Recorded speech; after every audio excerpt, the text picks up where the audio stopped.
So yesterday afternoon, just before 1 o'clock, a male remanded inmate at the Saskatoon Correctional Centre was found unresponsive in his bunk. Staff immediately sprung to action. They performed CPR on the individual. They tried to use Narcan, which all of our staff in corrections are trained with. They tried to use an artificial external defibrillator, and they called 911. Emergency personnel presented to the facility, and unfortunately this individual was pronounced deceased at 1:30 yesterday afternoon. At this time, as with any death in custody, the police are investigating. The Ministry of Corrections will investigate as well, do an internal investigation, and the Coroner Service has begun an investigation as well. I understand the body was taken out of the facility last night around 6:30.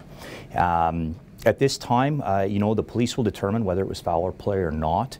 We have had some challenges in Saskatoon this week with the use of drugs. We had 3 overdoses on Sunday evening due to drugs in an area where this individual was. So we have reason to believe that that's likely what caused this death. However, as we do further investigation into this, that will all bear out, and exactly what the cause of death was will come to light itself. We try to stay one step ahead of this from happening. Obviously, there's a variety of means and mechanisms that inmates are able to try to bring contraband into a facility, in particular drugs, if they choose to do so. We've talked about some of that before in terms of suitcasing or inserting a Kinder-style egg up into the rectum and bringing those drugs into facility. Unfortunately, those are the means that they'll go to try to bring them in. We are looking at the body scanners we've talked about previously. That one will be hopefully demoed at Regina Correctional Centre. If successful, we will look to deploy them to our other facilities as well, as the resources are available. That's part of our plan, but we have other means as well to try to reduce contraband in facilities, identify it before it comes in, working with our partners in the police and our security intelligence units as well.